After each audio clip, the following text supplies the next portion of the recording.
Hey YouTube family, welcome to code with Kashi. तो दोस्तों, आज हम लोग देखने वाले हैं डेटाबेस मैनेजमेंट सिस्टम। ठीक है। ये सब्जेक्ट आज हम लोग स्टार्ट कर रहे हैं और यूनिट वाइज यूनिट हम लोग topic by topic point point में हम लोग पढ़ते जाएंगे। ठीक है। तो सबसे पहले हम लोग देख लेते हैं कि डीबीएमएस होता क्या है। तो DBMS stands for database management system. ठीक है, जैसे इसका नाम ही सजेस्ट कर रहा है, नेम ही इसका बता रहा है कि डेटाबेस को मैनेज करने का एक सिस्टम है। ठीक है। So it is a software application used to manage databases. ठीक है, यही चीज अपन ने बोली। DBMS allows user to organize, store, retrieve and manipulate data. ठीक है। तो डीबीएमएस क्या करता है, यूजर्स को अलाउ करता है, यूजर्स को ये चीज की फंक्शनैलिटीज प्रोवाइड करता है कि कैसे हम लोग अपने डेटा को ऑर्गेनाइज कर सकते हैं, कैसे स्टोर कर सकते हैं, कैसे हम उनको रिट्रीव कर सकते हैं और मैनिपुलेट कर सकते हैं। ठीक है। It provides an interface for users and applications to interact with the database. है ना। तो ये क्या करता है, एक ऐसा इंटरफेस प्रोवाइड कर देता है यूजर्स को और जो भी यानी कि एप्लीकेशंस होती हैं या जो भी सॉफ्टवेयर्स होते हैं उनको कैसे यानी कि इंटरेक्ट करना है डेटाबेस से, है ना, उसका एक इंटरफेस प्रोवाइड करता है। तो यहाँ पे क्या लिखा है, DBMS handles task such as data creation, modification and deletion. ठीक है। तो डीबीएमएस में आप लोग क्या कर सकते हो, क्रड ऑपरेशंस कर सकते हो। क्रड क्या होता है, CRUD, क्रिएशन, क्रिएट होता है, रीड होता है, अपडेट होता है आपका, और एक होता है डिलीट। ठीक है। तो ये सारी चीजें आप लोग इसके थ्रू कर सकते हैं, किसके, डीबीएमएस के थ्रू। यहाँ पे क्या है कि it ensures data security, concurrency control and data integrity. है ना। तो इन चीजों को तो आप यानी कि याद ही रख लीजिए। ये जो चीजें हैं, जैसे डेटा सिक्योरिटी हो गई, कॉन्करेंसी कंट्रोल हो गया एंड डेटा इंटीग्रिटी हो गई, इन चीजों को आपको जगह जगह पे यूज करना ही पड़ेगा पूरे डीबीएमएस के सब्जेक्ट में। ठीक है। ये जो टर्म्स है आपकी, ये आपको यूज करनी पड़ेगी और इन्हीं को आपको इलेबोरेट कर करके अलग अलग वर्ड्स में लिखना पड़ेगा, सो दैट आप थोड़े ज्यादा अगर कोई बड़ा क्वेश्चन का आंसर आपको देना है तो आप उसको इलेबोरेट करके पूरा लिख सकते हैं। यहाँ पे क्या लिखा है कि DBMS acts as a intermediary. ठीक है, इंटरमीडिएटरी चीज है ये between users and the database. अब ये जो पूरा मैनेजमेंट सिस्टम होता है, ये बीच में रहता है। यूजर आपका जो रहता है वो सीधे कनेक्ट करता है आपका किसको, पहले यानी कि डेटाबेस से कोई भी अगर हमको डेटा लेना है तो हमको डीबीएमएस के थ्रू जाना पड़ेगा। जो भी जो यानी कि जो मैनेजमेंट सिस्टम है उस डेटाबेस को पूरा मैनेज कर रहा है, उसके थ्रू जाना पड़ेगा यूजर को। It manages, provides efficient access to large volumes of data. ठीक है। ये तो बहुत ऑब्वियस सी बात है। अब यहाँ पे क्या लिखा हुआ है, पर्पस ऑफ डीबीएमएस, कि भैया डीबीएमएस जो है एक मैनेजमेंट सिस्टम जो है डेटाबेस का, वो होना क्यों जरूरी है। ठीक है, उस चीज को देख लेते हैं। सबसे पहली चीज है आपका डेटा स्टोरेज। एक और चीज याद रखिए, अगर कोई छोटा क्वेश्चन आ रहा है, कम नंबर का क्वेश्चन आ रहा है, तो उसमें आपको पूरी चीजें एलेबोरेट करने की जरूरत नहीं है। सिर्फ ये हेडिंग्स जो बोल्ड करके रखिए, डेटा स्टोरेज हो गया, रिट्रीवल हो गया, मैनिपुलेशन हो गया, सिर्फ इन्हीं को आप ऐसे ही पॉइंट वाइज लिख के आ जाएंगे तो भी काफी है। अगर आपका कुछ ज्यादा नंबर का है ये क्वेश्चन, तो ही आप एक्सप्लेन करें। तो डेटा स्टोरेज, ठीक है। तो डेटा स्टोरेज में क्या लिखा हुआ है, database systems provide a structured and organised repository to store large volumes of data. ठीक है। तो अब डेटाबेस मैनेजमेंट सिस्टम जो होता है वो क्या करता है, आपको एक ऐसा वे प्रोवाइड कर देता है कि आप अपने डेटा को स्ट्रक्चर्ड और ऑर्गेनाइज्ड मैनर में रख सकें। ठीक है। जैसे हम लोग क्या करते हैं, हमारा कंप्यूटर है, हम लोग उसमें क्या करते हैं, फोल्डर बाय फोल्डर हम लोग अलग अलग कैटेगरी में डेटा को डिवाइड करके रख सकते हैं स्ट्रक्चर्ड मैनर में। है ना। क्या है ये, data retrieval. Users can quickly access specific information by querying the database, allowing for fast and efficient data retrieval based on various criteria। ठीक है। अब ये इसको आप सेम इसी वे में देखो कि जैसे हमारे पास कंप्यूटर है, अलग अलग टाइप के, अलग अलग कैटेगरी के हमारे पास फोल्डर्स बने हुए हैं। जैसे लेट से सॉन्ग्स के बने हुए हैं, हिंदी सॉन्ग्स हो गए, इंग्लिश सॉन्ग्स हो गए। तो ऑब्वियस सी बात है, अगर मुझे किसी सॉन्ग को सर्च करना है मेरे डेटाबेस में, ठीक है, मुझे अगर मेरे कंप्यूटर में किसी सॉन्ग को सर्च करना है, तो अगर वो हिंदी सॉन्ग है तो ऑब्वियस सी बात है मैं हिंदी वाले फोल्डर को ही ओपन करूंगा इंस्टेड ऑफ इंग्लिश वाला फोल्डर। राइट। तो ये क्या करता है, डेटा रिट्रीव करने में भी हमको जो डीबीएमएस होता है वो एक ईज प्रोवाइड कर देता है ना। और हम लोग डेटाबेस में क्या कर सकते हैं, हम लोग क्वेरी के थ्रू भी जो भी डेटा है हमारा, हम उसको रिट्रीव कर सकते हैं। जैसे हम लोग एसक्यूएल में क्वेरीज डालते हैं, है ना, उसके थ्रू भी हो सकता है। अब डेटा मैनिपुलेशन, डेटा को मैनिपुलेट भी कर सकते हैं आप, चेंज भी कर सकते हैं, उनमें मॉडिफिकेशन भी कर सकते हैं आप, ठीक है, with the help of DBMS. So DBMS offers operations such as insertion, deletion, modification, ensuring accurate and consistent data management। ये मैंने आपको पहले बताया कि CRUD ऑपरेशन हम लोग बहुत अच्छे से कर सकते हैं डीबीएमएस के थ्रू। तो जो CRUD ऑपरेशन है उसको आप याद ही रख लीजिए। Now comes your data integrity. So, database system enforces constraints and rules to maintain the accuracy, reliability, and consistency of stored data, preventing errors and inconsistencies। ठीक है, तो जैसे कंसिस्टेंट रहता है आपका डेटा, एरर्स ज्यादा नहीं यानी कि आते हैं आपके डेटा में।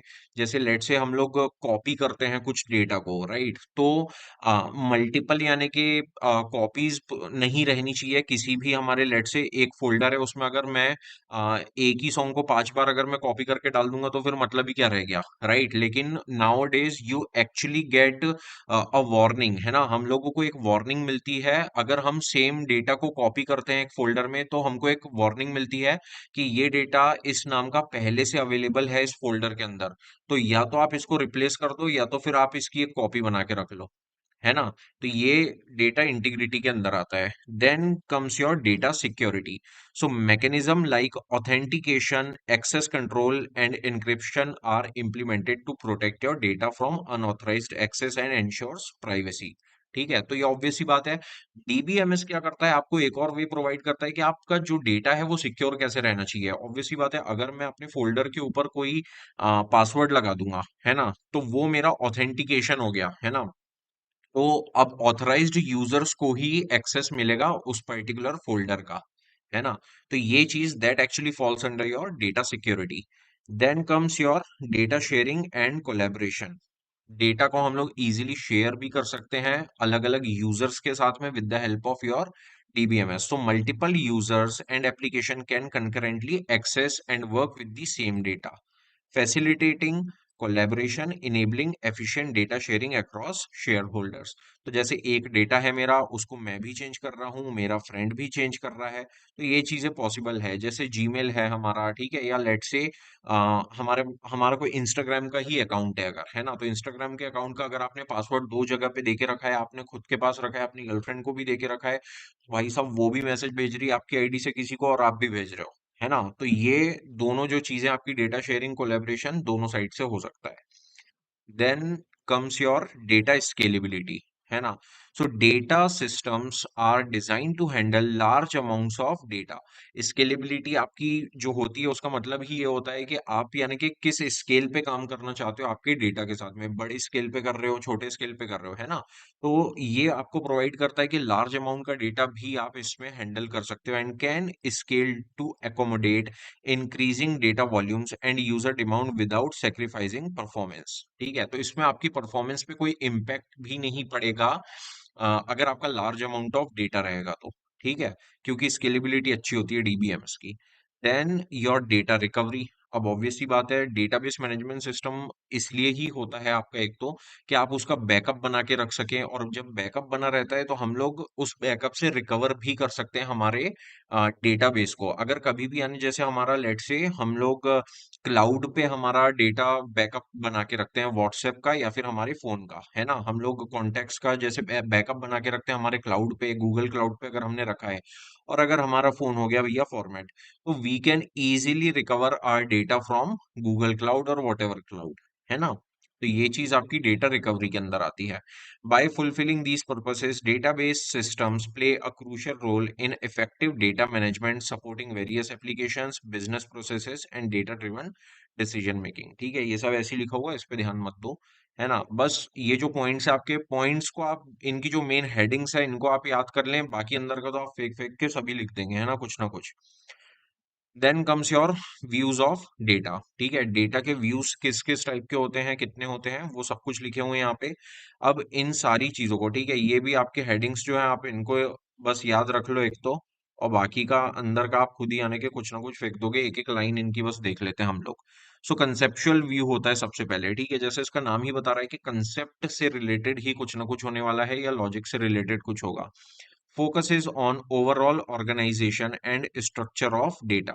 ठीक है, तो आपका जो ओवरऑल स्ट्रक्चर होता है डेटा का, वो डिफाइन जो होता है वो आपके कंसेप्चुअल व्यू के अंदर आता है। Then comes your external view, represents data as seen by individual users और स्पेसिफिक एप्लीकेशंस। तो एक्सटर्नल व्यू क्या होता है किसी भी डेटाबेस का, ठीक है, जैसे डेटा है उसका एक्सटर्नल व्यू क्या होगा, जो हम लोग देखते हैं। जैसे लेट से अगर हम लोग जीमेल के ऊपर जाते हैं, तो जीमेल पे हमको जो मेल दिख रहे हैं आगे, है ना, हम लोगों को मेल दिख रहे हैं वो, लेकिन डेटाबेस में जो बैकएंड पे, ठीक है, जो बैकएंड पे डेटाबेस है उसमें कैसे रखे हमको वो नहीं दिख रहा है, हमको सिर्फ और सिर्फ एक्सटर्नल व्यू दिख रहा है उसका, जो यूजर के लिए इंपॉर्टेंट है कि भैया मेल की बॉडी क्या है, मेल का टाइटल क्या है और वॉट एवर इट इज, ठीक है, सिर्फ वही चीज हमको दिख रही है। तो that actually falls under your external view. Then comes your physical view, which actually deals with the physical storage and organization of data। तो भैया स्टोर कहाँ पे है आपका डेटा और उसको किस मैनर में ऑर्गेनाइज किया गया है, वो चीजें आती है आपकी फिजिकल व्यू के अंदर। Then your logical view is there. So logical view में क्या होता है, describes the structured and organised data with the database system. तो इसके अंदर आपका पूरा लॉजिक आने वाला है, ठीक है, डेटाबेस का आपका जो भी डीबीएमएस का जो पूरा लॉजिक है वो आपके लॉजिकल व्यू के अंदर आता है, ठीक है। So it actually describes your structured and organised data. जो स्ट्रक्चर हम लोगों ने डेटा को किया है और जो हमने ऑर्गेनाइज डेटा किया है उसको हम लोग डेटाबेस के अंदर कैसे रख रहे हैं वो हमारा लॉजिकल व्यू के अंदर आएगा। Then your virtual view is there. तो जैसे इसका नाम ही बता रहे कि ये वर्चुअल व्यू है ना, which actually doesn't exist in physical form. So यहाँ पे क्या लिखा है, प्री कंप्यूटेड सबसेट और aggregation of data for efficient querying, है ना। तो ये चीज क्या है कि पहले से जो कंप्यूटेड डेटा है ना, लेट से हम लोग कोई मैच चल रहा है ना, तो हम लोगों ने पहले से जैसे कि अगर सोच के रख लिया कि भैया ये जो टीम है ये 200 का स्कोर बनाएगी, so that is nothing but your एक वर्चुअल व्यू हम लोगों ने क्रिएट कर दिया उस डेटा का, ठीक है। तो on the basis of our analysis, then comes your application view. So represents data access and usage by specific applications or module, है ना। सो ये क्या करता है कि आपके डेटा डेटा को यानी कौन कौन एक्सेस कर सकता है, कौन कौन यूज कर सकता है, कौन से एप्लीकेशंस या मॉड्यूल यूज कर सकते हैं, that actually falls under your application view. फिर आता है आपका यूजर व्यू। तो यूजर व्यू ये हमारा एक्सटर्नल वाला ही है वैसे तो, represents data as perceived and used by the end user, है ना। तो ये एक्सटर्नल व्यू और यूजर व्यू एक तरीके से आपका सेम ही है कि यूजर इसको कैसे यूज करने वाला है और कैसे उसको दिखने वाला है। अब उसके बाद हम लोग देख लेते हैं हमारे डेटा मॉडल्स डीबीएमएस में क्या होते हैं। ये सबसे ज्यादा इंपॉर्टेंट टॉपिक है। इसमें आपका मोस्टली यानी कि अच्छा खासा 5 नंबर का या 10 नंबर का कोई ना कोई आपका क्वेश्चन इसमें फंस सकता है। तो सबसे पहला आपका जो मॉडल है हम लोग देखने वाले हैं वो कौन सा है, हेरार्किकल मॉडल। तो जैसे इसका नाम ही बता रहा है कि एक हेरारकी मेंटेन करने वाले हैं इसमें हम लोग। तो यहाँ पे क्या लिखा है, represents data in a tree like structure, ठीक है। तो एक ट्री लाइक स्ट्रक्चर रहने वाला है यहाँ पे डेटा का विथ पेरेंट चाइल्ड रिलेशनशिप। तो एक पेरेंट है उसके दो बच्चे हैं जैसे अगर, है ना, तो ये आपकी एक हेरारकी बन गई पेरेंट और चाइल्ड की।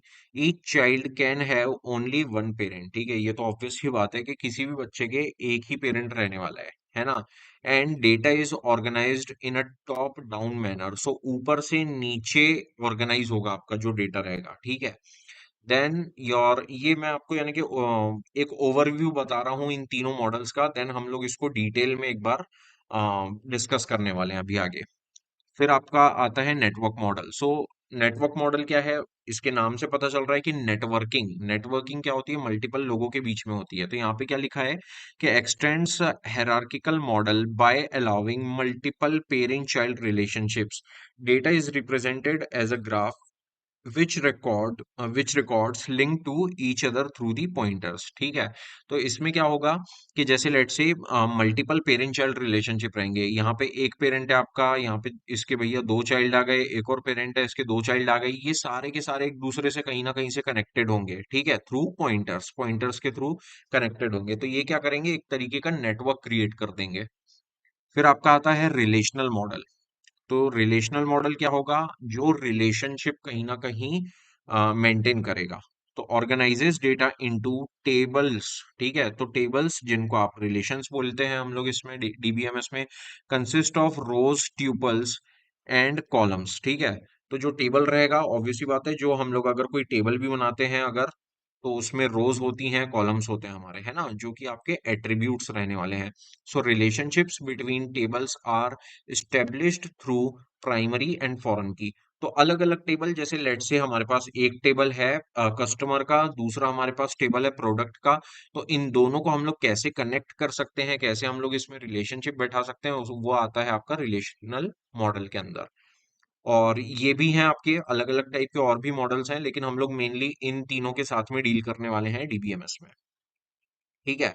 तो सबसे पहला हमारा जो मॉडल है हेरारकिकल मॉडल, हम लोग वो देख लेते हैं। तो यहाँ पे एक हेरारकी हम लोगों ने प्रोवाइड की है, किसकी, लेट से किसी कंपनी की। तो कंपनी में क्या होता है, आपका एक सीईओ होता है ना, जैसे ये सीईओ है, और नीचे अलग अलग डिपार्टमेंट्स है। ठीक है, डिपार्टमेंट का एका है, आपका फाइनेंस का हो गया, जैसे ऑपरेशंस का हो गया, और हो गया मार्केटिंग का डिपार्टमेंट। तो ये जो सारे हैं ये रिपोर्ट करते हैं किसको, सीईओ को करते हैं। यहाँ पे क्या लिखा है, consider a company's organisation structure, the CEO chief executive officer serves as the root of the hierarchy. तो ये हमारी रूट है हायरार्की की, क्योंकि हम लोग टॉप से डाउन होते हुए जा रहे हैं। ठीक है, तो ये हमारा रूट होने वाला है। The CEO has multiple departments reporting to them, such as finance, operations and marketing, है ना, ये तीनों इसको रिपोर्ट कर रहे हैं। Each department further branches out into sub departments। अब ये जितने भी डिपार्टमेंट है ये भी नीचे और ज्यादा डिवाइड हो सकते हैं। ठीक है, जैसे फाइनेंस है तो ऑब्वियस सी बात है, फाइनेंस में भी अलग अलग टाइप की चीजें होंगी, आपके ऑपरेशंस में भी होगी, मार्केटिंग में भी होगी। जैसे फाइनेंस में आपका यहाँ पे लिखा हुआ है अकाउंटिंग आ जाएगा, आपका ट्रेजरी आ जाएगा, है ना। तो ये क्या होंगे, फाइनेंस डिपार्टमेंट के सब डिपार्टमेंट बन जाएंगे। द ऑपरेशंस डिपार्टमेंट में हैव सब department like production and supply chain. अब इसके भी हो गए भैया, इसके भी दो चाइल्ड हो गए, इसके भी दो चाइल्ड हो गए, लेट से मार्केटिंग के भी हो गए, है ना। This hierarchical model represents the company's organization structure, where each level of hierarchy corresponds to a parent-child relationship. The CEO is the root, departments are the first level children, and sub-departments are subsequent level of children. तो जितने भी, जैसे let से इसके दो child है, इसके दो चाइल्ड है, इसके दो चाइल्ड है ना। तो ये जो यहाँ पे चाइल्ड आएंगे फाइनेंस के, ये हो जाएंगे चाइल्ड, और फाइनेंस इनके लिए हो जाएगा पेरेंट। तो ये पेरेंट चाइल्ड का रिलेशन हो गया यहाँ पे। अब जो फाइनेंस है, इसके लिए तो भैया इसका पेरेंट है सीईओ, है ना। तो यहाँ पे भी आपका पेरेंट चाइल्ड का रिलेशनशिप हो गया। ऐसे पेरेंट चाइल्ड के मल्टीपल रिलेशनशिप चलने वाले हैं, है ना। ये हो गया आपका hierarchical model. So in this model, accessing data involves navigating through a hierarchy. For instance, to retrieve information about a specific employee, you would start from CEO and traverse down the tree. Obvious सी बात है, अगर मुझे कोई जैसे finance में अलग अलग department हुए, फिर डिपार्टमेंट के अलग अलग मैनेजर होंगे, और कहीं जाके नीचे एकदम डीप डाउन जो ट्री हमारा बन जाएगा, उसमें जाके एक एम्प्लॉय आएगा, लेट से वहां पे एम्प्लॉय आ गया भैया काशी। तो अगर मुझे काशी की डिटेल चाहिए तो ऑब्वियस सी बात है, सीईओ से होते हुए हम लोगों को नीचे जाना पड़ेगा। जैसे अगर लिखा हुआ है कि भैया काशी जो है उसका डिपार्टमेंट फाइनेंस है, और फाइनेंस में भैया काशी रिपोर्ट करता है किसी पर्टिकुलर मैनेजर को, तो हम लोग क्या करेंगे, सीईओ के पास जाएंगे, सीईओ से देखेंगे भैया फाइनेंस डिपार्टमेंट वाले के पास जाएगा, वो फाइनेंस डिपार्टमेंट का हेड जो है वो मैनेजर के पास जाएगा, और जो मैनेजर है वो जाके फिर काशी को ढूंढेगा। ठीक है, तो इस तरीके से हम लोग अपना जो डेटा है वो रिट्रीव करने वाले हैं। Then moving from department to sub-department until you reach the desired employee's location in the hierarchy, है ना, ये चीज हो गई। The hierarchical model is simple and easy to understand, but may not be suitable for all type of data relationships, especially when there is a need of more complex or dynamic relationship between entities। ठीक है, तो ये आपका ठीक है, simple है आपका भले ही ये वाला जो मॉडल है, लेकिन ये बहुत ज्यादा यानी कि केसेस में आपको यूज नहीं होने वाला है, क्योंकि जहां पे जब बड़ा डेटा आ जाता है आपका, जब बड़ा किसी कंपनी का कॉम्प्लेक्स और डायनेमिक रिलेशनशिप हम लोगों को क्रिएट करना पड़ेगा। लेट से अगर ये तो अभी यानी छोटा सा मैंने ऐसी एग्जांपल आपको दिखाया, लेट से अगर थाउजेंड्स ऑफ एम्प्लॉयज या लैक्स ऑफ एम्प्लॉयज रहेंगे, तो भाई साहब डेटा को ढूंढते ढूंढते दम निकल जाएगा बंदे का, है ना। तो इसलिए जो ये मॉडल है ये ठीक है, अच्छी बात है भी, या सिंपल सिंपल है, लेकिन इसको जब आप परफॉर्मेंस वाइज देखेंगे तो बहुत ज्यादा इम्पैक्ट भी आता है इन मॉडल्स में। Then comes your network model, है ना। तो नेटवर्क मॉडल ये है हमारी नेटवर्किंग। जैसे हम हमारा कोई नेटवर्क है, एयरटेल हो गया, आइडिया हो गया, है ना, ये लोग क्या करते हैं, एक यूजर है वो दूसरे से कम्युनिकेट कर सकता है, दूसरा तीसरे से कर सकता है, तीसरा चौथे से कर सकता है ना। तो यही एक नेटवर्क बना देगा आपका, है ना। अब इस चीज को हम लोग देख लेते हैं कि the network model extends the hierarchical model by allowing multiple parent child relationships forming a graph like structure. It represents data as collection of records, ठीक है, it represents data as collection of records link to each other through pointers, ठीक है। ये चीज आपको बस याद रखनी है कि पॉइंटर्स के थ्रू ये लोग एक दूसरे से लिंक रहने वाले हैं। तो जितने भी यानी कि रिकॉर्ड्स है हमारा, है ना, एक जो यानी कि ईच डेटा रहेगा, है ना, it actually represents a collection of records. और रिकॉर्ड्स क्या रहेंगे हमारी, लेट से हमारी रोज है ना, किसी भी चीज के लिए। जैसे एक बंदा है ना, एक कस्टमर है, कस्टमर की एक कस्टमर क्या चीज खरीद रहा है, उसका ऑर्डर का नेम है या फिर ऑर्डर की आईडी है, ये एक आपका रिकॉर्ड हो गया। फिर एक दूसरा रिकॉर्ड हो गया, अलग अलग कस्टमर्स होंगे, सबके अलग अलग रिकॉर्ड्स होंगे कहीं ना कहीं, राइट। तो उन सबको मिला के आपका जो बनेगा वो टोटल एक डेटा बनेगा। और जो भी आपका डेटा रहेगा, है ना, वो कनेक्टेड रहने वाला है with the use of your pointers, है ना। तो ये चीज हो गई हमारी नेटवर्क मॉडल की। In the university system example, ठीक है, अब ये हमारा एक एग्जाम्पल है कि किसी भी यूनिवर्सिटी में the network model is use to represent relationships between student, courses and instructor, है ना। तो ये आपका स्टूडेंट हो गया, कोर्स हो गया और इंस्ट्रक्टर हो गया। इनका एक एग्जाम्पल हम लोग देखते हैं। The main record types are student, course and instructor. जो हमारे फैकल्टी हैं वो, और कोर्स क्या पढ़ाने वाले हैं, क्या क्या कोर्स प्रोवाइड करती है हमारी यूनिवर्सिटी, और स्टूडेंट्स, ठीक है, with their own attributes. Each student can be enrolled into multiple courses. Obvious सी बात है, जैसे मल्टीपल कोर्सेज एज इन, ये और मैथ्स का है हमारे पास, जैसे इंग्लिश का भी है हमारे पास। तो मैं अगर being a student I can actually enrol for two courses, right. Then your records are created for entities such as John. John जो है आपका वो हो गया भैया स्टूडेंट, है ना। और मैथ्स एंड इंग्लिश आपके कोर्सेज हो गए, और प्रोफेसर एक आपके जो स्मिथ है वो हो गए भैया इंस्ट्रक्टर, है ना। Now pointers are used to establish relationship between records. For example John's record would have pointers to the math and English course records. Obvious सी बात है, क्योंकि जो जॉन है वो दोनों कोर्स के लिए एनरोल कर रहा है, तो जो पॉइंटर्स के थ्रू वो कनेक्ट होगा किससे, दोनों कोर्सेज के साथ में। Now, your Professor Smith record would have pointers to math and English courses records. अगर जो हमारे प्रोफेसर स्मिथ हैं वो अगर मैथ्स और इंग्लिश दोनों पढ़ाते हैं तो it would be connected through pointers, ठीक है, indicating that he is the instructor for both the courses. The network of records and pointers allows for flexible and complex relationships between entities. अब ये सारी entities हैं, entities क्या क्या है आपकी, आपका जैसे जॉन हो गया, है ना, और ये प्रोफेसर हो गए और कोर्स हो गए। ये आपके क्या है, ये एंटिटीज हैं अलग अलग। इनको सब लोगों के बीच में एक है ना रिलेशनशिप बनेगा, लेकिन ये कॉम्प्लेक्स होने वाला है आपका, क्योंकि बहुत सारे लोग एक दूसरे के साथ में कनेक्टेड रहने वाले हैं। Now queries can be performed by following the pointers. जो जो आपके पॉइंटर्स हैं उसके थ्रू हम लोग क्वेरी मार सकते हैं हमारे डेटाबेस के ऊपर, such as finding all the courses taught by specific instructor. तो हम लोग एक ऐसी लेट से क्वेरी भी मार सकते हैं कि कोई हमको पर्टिकुलर कोर्स बता दो, ठीक है, जैसे अलग अलग कोर्सेज, लेट से जस्ट एक ऐसी क्वेरी लिखो which would return you all the courses taught by professor Smith. तो आपको मैथ्स और इंग्लिश मिल जाएंगे वहां पे, है ना। और retrieving a list of student enrolled for a particular course. Let say maths के लिए भैया कौन कौन लोग एनरोल करवाए हैं मैथ्स सब्जेक्ट के लिए, तो वो स्टूडेंट्स के नेम आपको सारे मिल जाने चाहिए, है ना। तो ये क्या है कि ये आप पॉइंटर्स के थ्रू ही इनको एक्सेस कर पाओगे इजीली।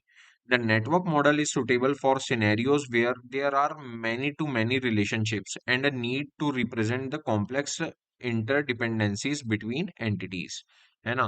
अब ये चीज है आपकी क्या, कि मैनी टू मैनी रिलेशनशिप जहां पे होगा वहीं पे आप लोग ये चीज को यूज करने वाले हैं, किसको, नेटवर्क मॉडल को। क्योंकि एक बंदा जो है वो 10 चीजें यहाँ पे भैया एक्सेस कर पा रहा है, फिर जो उन 10 में से भी जो भैया 5 लोग हैं वो 10 चीजें और एक्सेस कर पा रहे हैं।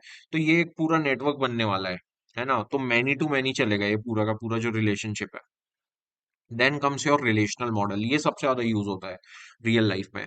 The relational model for database management is an approach to logically represent and manage the data stored in a database, है ना, लॉजिकली हम लोग कैसे रिप्रेजेंट कर रहे हैं या मैनेज कर रहे हैं हमारे डेटाबेस में डेटा को, उसको ये रिप्रेजेंट करने वाला है। In this model the data is organised into collection of 2D। ठीक है, ये 2D के कलेक्शन में रहने वाला है, हमारा जो डेटा है वो ऑर्गेनाइज होने वाला है इंटर रिलेटेड टेबल्स। ठीक है, अब ये टेबल्स के रूप में रहने वाला है, ऑल्सो नोन एज रिलेशंस। ये ऊपर भी हमने देखा कि टेबल्स को रिलेशन बोलने वाले हैं हम लोग। So each relation is a collection of column and rows. तो कॉलम एंड रोज के आपके जो भी कलेक्शन रहेगा, उनसे मिलके एक टेबल बनेगा, एक रिलेशन बनेगा, where where the column represents the attributes. तो कॉलम क्या होंगे, आपके एट्रीब्यूट्स होंगे of an entity, and the rows और ट्यूपल्स रिप्रेजेंट द रिकॉर्ड्स। तो जो रोज रहेंगी वो एक पूरे रिकॉर्ड को आपके रिप्रेजेंट करने वाली है, और जो कॉलम्स है वो एट्रीब्यूट को। The use of tables to store the data provided a straightforward, efficient, and flexible way to store, access structured information. Because of this simplicity, this data model provides easy data sorting, data access, hence it is used widely around the world for data storage and processing. ठीक है, तो ये सारी चीजें provide कर रहा है, क्या है, स्ट्रेट फॉरवर्ड है आपका डेटा, एफिशिएंट है, flexible way to store and access structured information. है ना, इसमें हम लोग इजीली डेटा को सॉर्ट कर सकते हैं, डेटा को एक्सेस कर सकते हैं हम लोग इस डेटाबेस में, किसमें, रिलेशनल मॉडल में। तो रिलेशनल मॉडल आपका यहाँ पे एक एग्जांपल दिया हुआ है। देखिए यहाँ पे क्या है आपका, लेट से ये आपका रोल नंबर दे दिया है ना, और ये हमारे कॉलम्स है ना, ये कोई भी एक टेबल है जिसमें ये हमारी रो हो गई, ये इधर से इधर आप जाओगे तो ये हमारी रो हो जाएगी, और ये जितने भी आपके कॉलम्स है ना, यहाँ पे क्या लिखा हुआ है, ये एट्रीब्यूट्स हैं या आपके कॉलम्स है। तो कॉलम्स कौन कौन से हो गए, रोल रोल नंबर हो गया, नेम हो गया, डिपार्टमेंट हो गया, ये हमारे एट्रीब्यूट्स हो गए हमारे टेबल के। देन एक पूरी रो, ये जो पूरी रो है ना, ये आपकी ट्यूपल या रो हो गई आपकी, है ना, और ये हो गई आपकी एंटिटी, एक पूरी की पूरी एंटिटी को रिप्रेजेंट करती है एक रो। अब ये देखिए, ये फील्ड हो गई हमारी, ये फील्ड है, ये हमारी फील्ड है, ठीक है, ये एक हमारी फील्ड हो गई, अलग अलग फील्ड्स हो गई है। तो ये जो है ये पूरा एक रिलेशनल जो मॉडल है हमारा डीबीएमएस का, उसको रिप्रेजेंट कर रहा है ये वाला जो डायग्राम है ना। और जो आपका पूरा टेबल है, that is nothing but your relation, ये एक रिलेशन हुआ। देन यहाँ पे क्या लिखा हुआ है, consider a customer order database for e commerce system. ठीक है, यहाँ पे हम लोग एग्जांपल देख रहे हैं कि कोई कस्टमर और ऑर्डर का डेटाबेस हम लोग कैसे मेंटेन करने वाले हैं। So now we can create two tables, एक कस्टमर के नाम का टेबल बना लेंगे हम लोग, और एक हम लोग बना लेंगे किसका, ऑर्डर, ऑर्डर का। ठीक है, so the customer table would have columns like customer ID. तो कस्टमर का जो टेबल रहेगा, जैसे अभी ये एक टेबल है, यहाँ पे रोल नंबर, नेम और ये है, तो यहाँ पे हमारे पास क्या क्या होगा, कस्टमर का अगर ये होता टेबल, तो यहाँ पे क्या होता, कस्टमर की आईडी होती। ठीक है, देन योर नेम होता, ईमेल एड्रेस और वॉट एवर। ठीक है, तो कस्टमर का यहाँ पे आईडी आ गई, उसका नेम आ गया, या कस्टमर के बारे में जो भी डिटेल्स है वो अलग अलग आपके कॉलम्स बढ़ते जाएंगे ऐसे। तो these are nothing but your columns और attributes of a particular customer, right. तो यूनिक कस्टमर को रिप्रेजेंट करने वाला है आपका टेबल, जो आपकी रो होगी वो। तो यहाँ पे आपका पहला कस्टमर आ जाएगा, फिर यहाँ पे आपका सेकंड कस्टमर आ जाएगा सेकंड रो में, फिर थर्ड रो में आपका थर्ड कस्टमर आ जाएगा। तो ये हर रो जो है वो एक यूनिक यूनिक कस्टमर के बारे में डिटेल देगी हमको। The orders table would have columns like order की आईडी। ठीक है, अगर जैसे मैंने ऑर्डर किया है, तो वहां पे क्या होगा, ऑर्डर की आईडी होगी। लेट से अगर मैंने पिज्जा किया ऑर्डर, तो पिज्जा की आईडी होगी, है ना। देन कस्टमर की आईडी, कि भैया किस कस्टमर ने उस ऑर्डर को ऑर्डर किया है। ठीक है, किस कस्टमर ने उस पिज्जा को ऑर्डर किया है, हर किसी को तो नहीं दे सकते राइट हम लोग। तो वहां पे मेरा नाम लिखा होगा, ऑर्डर की आईडी लिखी हुई आएगी कि भैया कौन सा ऑर्डर है वो, ऑर्डर का डेट टाइम लिखा हुआ आएगा, और उसकी जो भी अमाउंट आई है वो आएगी, है ना। ये एक रो बन जाएगी उसकी। Now here each row in this table represents a unique order placed by a customer. तो मैंने अगर पिज्जा ऑर्डर किया तो एक रो आ जाएगी, फिर लेट से मैंने अगर और भी कुछ चीजें ऑर्डर की, तो वो अगली रो में आने के भैया ऐड होते जाएगा सब कुछ, राइट। Then to establish a relationship between the two tables, the customer ID column is the in the orders table references the customer ID column in the customer table. This established a link between a specific order and the customer who placed it. अब late से अगर मैंने pizza का order दिया है ना? तो जो बंदा है सामने वाला, उसको कैसे, यानी कि जो डेटाबेस है हमारा, लेट्स से हमारा जो डेटाबेस है, उसको कैसे पता चलेगा कि भैया मैंने ये ऑर्डर दिया है? क्योंकि वो क्या करेगा कि मेरे टेबल में जो हमारे पास दो यहाँ पे टेबल थे, एक कस्टमर का था और एक ऑर्डर का था। तो मेरे टेबल में वहां पे मेरे पास एक आईडी थी, कस्टमर की आईडी थी मेरे पास। लेट से मेरे पास एक आधार कार्ड था, ठीक है, मेरा आधार कार्ड का आधार नंबर है मेरे पास, जो कि यूनिक आपकी प्राइमरी की का रोल प्ले करेगी। तो मेरे पास मेरा आधार कार्ड था, वो मेरा स्टोर था किसमें, कस्टमर वाले टेबल में। नाउ जब मैंने ऑर्डर किया तो उन लोगों ने मेरा वो वाला आधार कार्ड का जो नंबर है वो भी लिया उन लोगों ने, ठीक है, ऑर्डर्स में अपने। तो अब ये लोग क्या है कि जो प्राइमरी की है, इसके थ्रू इन लोगों को पता चल जाएगा, डीबीएमएस वालों को, कि भाई साहब ये बंदे का ऑर्डर ये है, ठीक है। तो ये आपकी एक यूनिकनेस को दिखाने के लिए है, आपकी क्या, प्राइमरी की। तो with the help of your primary की we can connect both the tables. So by querying the database, we can retrieve information like all the orders placed by a specific person. अब मैं अगर जैसे query मारता हूँ late से अपने database पे कि give me all the orders which is placed by this Aadhaar number, तो उस आधार नंबर से जो भी ऑर्डर्स गए होंगे वो सारे के सारे इसमें आ जाएंगे, हमको रिटर्न मिल जाएंगे। All the customers who placed order to a particular date, ये सारी चीजें हमको मिल सकती हैं। अब जैसे लेट से यहाँ पे हम लोगों ने दिया है एग्जांपल इसका, ये कस्टमर है, ठीक है। कस्टमर का जो टेबल है उसमें कस्टमर की आईडी होगी, कस्टमर का नेम, लास्ट नेम, ईमेल होगा, है ना। अब ऑर्डर है आपका, ऑर्डर में आईडी होगी उस पर्टिकुलर, जैसे पिज्जा की आईडी है ये, ठीक है। Then customer ID, customer ID क्या होगी, जिस कस्टमर ने ये ऑर्डर प्लेस किया है, देन ऑर्डर का अमाउंट आ जाएगा आपका, और आपकी प्रोडक्ट की आईडी आ गई, ठीक है। नाउ जो यहाँ पे कस्टमर आईडी है, ये क्या चीज होगी, यहाँ पे जो कस्टमर का हमारे पास टेबल था, ठीक है, ये हमारे पास एक टेबल था, जैसे काशी एक रो है, एक रो को रिप्रेजेंट कर रहे हैं जिसमें काशी की आईडी है। तो ये जो आईडी है ये यहाँ पे आके कस्टमर आईडी बन जाएगी ऑर्डर में।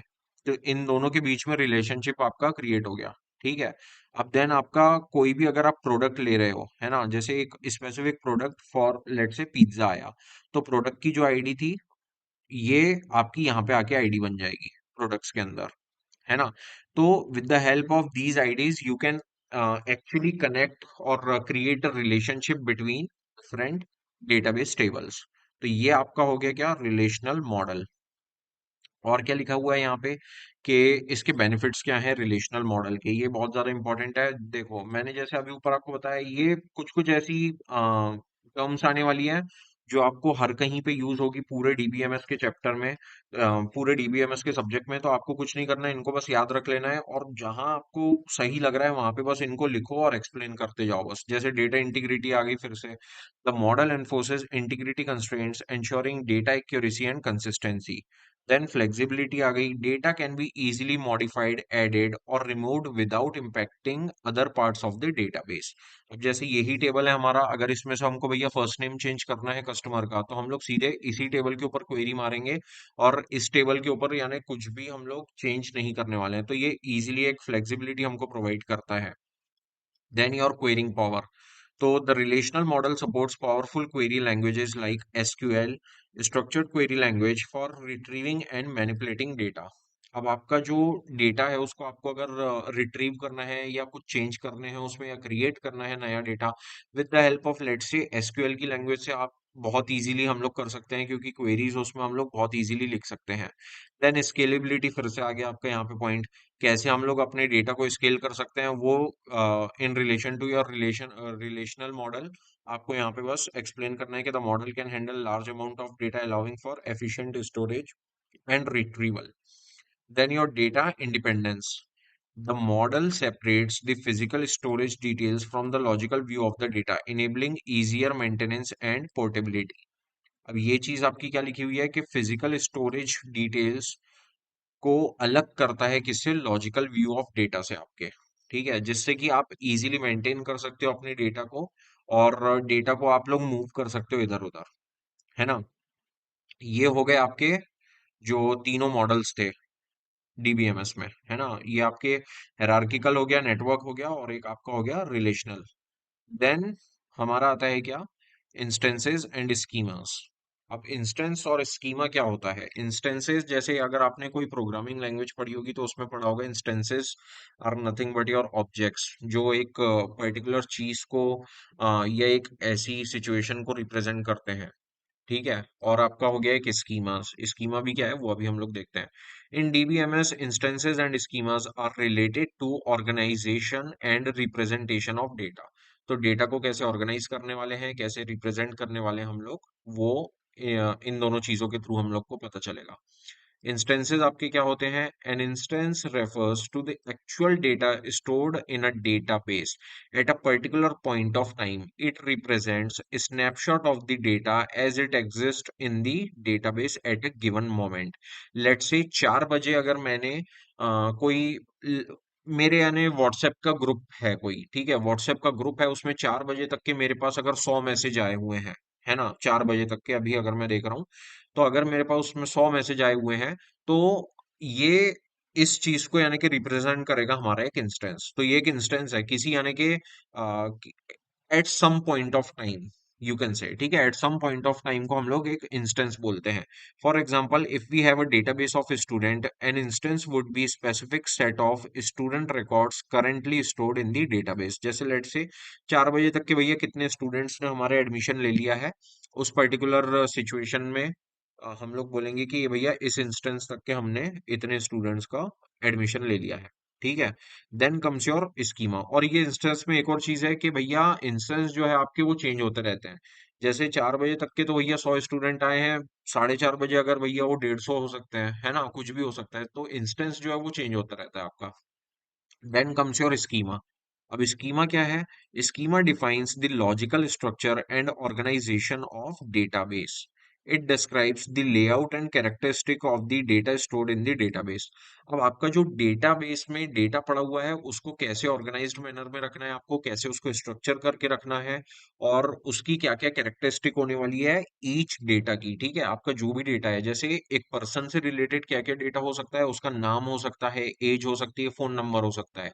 तो उन जो जैसे नाम है और आपका फोन नंबर है, तो नाम क्या है आपका, एक स्ट्रिंग है, ठीक है, नंबर आपका जो है, फोन नंबर जो है वो क्या है, नंबर टाइप का है। तो इनकी अलग अलग जो टाइप्स होते हैं इनके, है ना, हमारे डेटा के, ये सारी चीजें हमारी स्कीमा के अंदर हम लोग डिफाइन करते हैं। The schema includes information such as tables, columns and data types, constraint and relationship between the tables। ठीक है। तो अलग अलग, जैसे अभी हमने कस्टमर और ऑर्डर का रिलेशनशिप देखा है, तो उन दोनों के बीच में क्या रिलेशनशिप होगा, वो हम लोग सारी चीजें हमारी स्कीमा के अंदर लिखेंगे। It serves as a blueprint for creating and understanding the database. It provides the overall framework for organizing and accessing the data. For example, the schema for a student database would define tables like, ये देखो, अब ये क्या है कि आपके जैसे table को कैसे हम लोग डिफाइन करने वाले हैं स्टूडेंट डेटाबेस में, वो लिखा हुआ है। तो स्टूडेंट्स हो गए, आपके कोर्सेज हो गए, and their respective attributes and relationships, ये सारी चीजें हम लोग डिफाइन करेंगे किसमें, स्कीमा के अंदर। In summary, an instance represents the actual data stored in a database at a given point of time, while the schema defines your structure, organization, and relationship of the data in the database। एक दूसरे से कैसे connected है, उनका relationship बताएगा, उसका structure बना के रखेगा, और उसको कैसे ऑर्गेनाइज करना है उसका वे बताएगा आपका schema. The instance changes over time. देखिए मैंने बोला था ना, इंस्टेंस जो है वो चेंज होता रहेगा टाइम के साथ में, एज डेटा इज इंसर्टेड। जैसे जैसे नए स्टूडेंट्स आएंगे वैसे वैसे आपका डेटा चेंज होता जाएगा और इंस्टेंस भी चेंज होता जाएगा। अपडेट होता रहेगा भैया, डिलीट, जैसे कोई अगर छोड़ के जा रहा है स्कूल तो आपका इंस्टेंस चेंज हो जाएगा। ठीक है। While the schema remains relatively stable. जो स्कीमा है आपका, वो आपका थोड़ा यानी कि स्टेबल रहेगा as compare to your instances, providing the overall framework for the database. ठीक है। नाउ यहाँ पे हम लोग एग्जांपल देख लेते हैं आपके, कि we have database table called customers with the following records. यहाँ पे आपका क्या है, कस्टमर की आईडी दी है, कस्टमर का नेम दिया है, उसकी ईमेल आईडी और एड्रेस, है ना। ये हो गया आपका एक टेबल किसका, कस्टमर का। This represents the current instance of the customer table in the database with 3 customer records. अभी यहाँ पे तो 3 ही कस्टमर दिख रहे हैं हमको, है ना। तो फॉर दिस इंस्टेंस, मतलब इस इंस्टेंस पे 3 रिकॉर्ड्स हैं हमारे पास। अब अगर मैं इसके अंदर एक कस्टमर को भैया मैंने अगर डिलीट कर दिया तो अब मेरे पास बचेंगे कितने, दो। तो क्या होगा कि मेरा इंस्टेंस जो है वो हो जाएगा चेंज। पहले था तीन, अब हो गया भैया दो। तो मेरा इंस्टेंस जो है वो बार बार अलग अलग चीजों को पॉइंट करता रहेगा। In this example, we can represent schema using a structured query language statement to create a table. अब ये हमारा स्कीमा देखो कैसे हम लोग बनाते हैं एसक्यूएल में। जैसे मैं यहाँ पे दिखा रहा हूँ कि हमने यहाँ पे एक टेबल क्रिएट किया कस्टमर के नाम का, और इस चीज को हम लोग बोलते हैं स्कीमा, जहाँ पे वी आर एक्चुअली डिफाइनिंग के किस टाइप की हमारी फील्ड्स होने वाली है या किस टाइप के हमारे एट्रीब्यूट्स होने वाले हैं, कॉलम्स होने वाले हैं कस्टमर टेबल के अंदर। जैसे जो कस्टमर आईडी वाला जो हमारा कॉलम है वो कैसा होगा, इंटीजर टाइप का होगा, और वो क्या होगा, प्राइमरी की होगी वो हमारी। देन आपका जो नेम है वो वेर केयर होगा, ठीक है। सो यहाँ पे आपका वेर केयर मतलब आपका वेरिएबल्स भी आ सकते हैं, कैरेक्टर्स भी आ सकते हैं 50 लेंथ के, ये बता रहे हैं हम लोग। देन आपका ईमेल हो गया, एड्रेस हो गया, ये सारी चीजें जो हैं ये नेम किस टाइप का होगा, ईमेल किस टाइप का होगा, एड्रेस किस टाइप का होगा, कस्टमर आईडी किस टाइप की होगी और प्राइमरी की होगी। इन चीजों को डिफाइन करने को ही आप क्या बोलते हैं, हम अपना स्कीमा डिफाइन कर रहे हैं ये। ठीक है, तो स्कीमा में आप टाइप्स दे सकते हैं अपने डेटा का। This schema specify the table name. ठीक है, ये आपका टेबल का नेम दे दिया हमने यहाँ पे, जैसे कस्टमर दिया था, टेबल का नाम आ गया। कॉलम के नेम, ये हमारा customer ID, name, email address, ये आपके क्या हो गए, कॉलम नेम या एट्रीब्यूट्स हो गए। And their respective data types, ये इनके डेटा टाइप्स हो गए अलग अलग। Also designates the customer ID column as a primary key, customer ID को हमने प्राइमरी की भी बता दिया यहाँ पे। These code examples demonstrate the difference between an instance which represent the actual data stored in the database at a given time and a schema which defines the structure and organization of the data in the database. यही सब चीजें बार बार लिखी हुई हैं, इन्हीं को बार बार लिखते जाओ।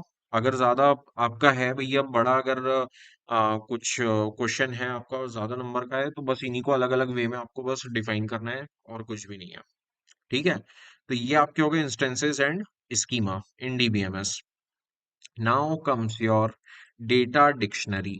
ठीक है, डेटा डिक्शनरी नाम ही लिखा हुआ है, इसका नाम से समझ जाना चाहिए। और डिक्शनरी क्या करती है आपकी, डिक्शनरी जो होती है हमारी, उसके अंदर हम लोग क्या कर सकते हैं कि किसी भी वर्ड से रिलेटेड जो भी उसका मीनिंग रहता है हम लोग उसको ढूंढते हैं, राइट।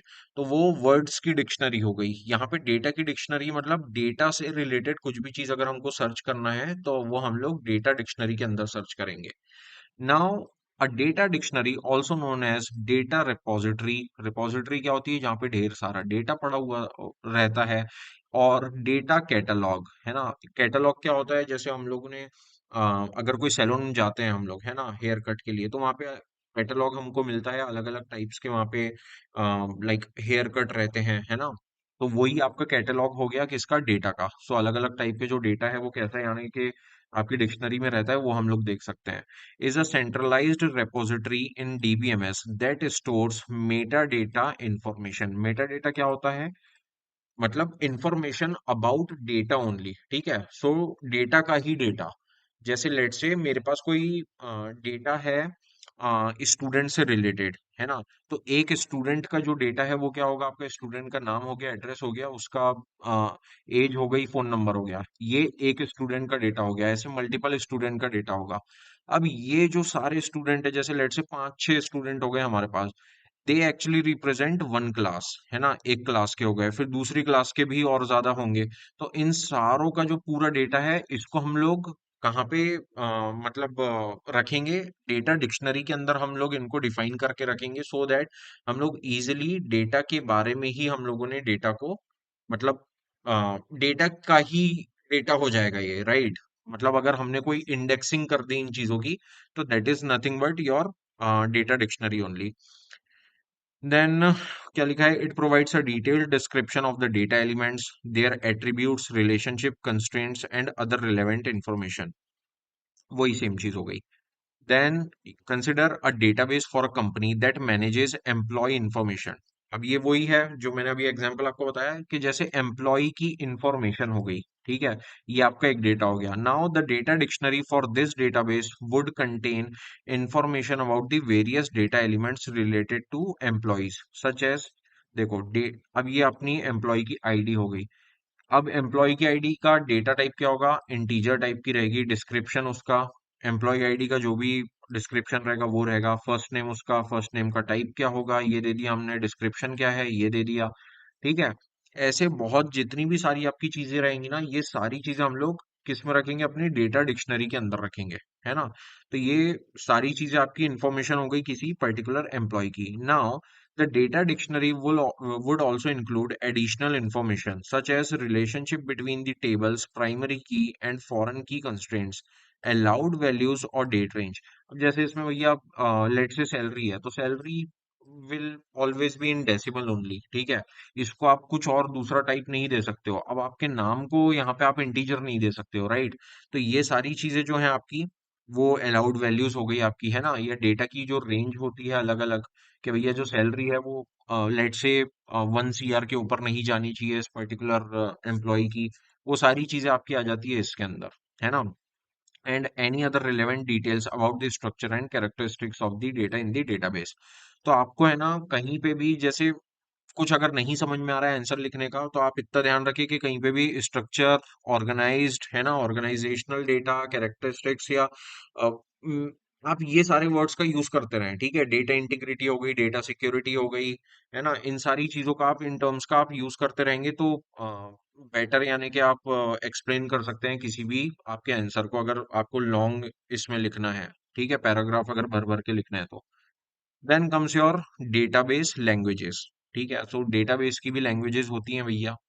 पहला आपका हो गया डीडीएल। तो हम लोग अभी यहाँ पे 3 टाइप की हम लोग पढ़ने वाले हैं डेटाबेस की लैंग्वेजेस। सबसे पहली आपकी data definition language. So DDL क्या है?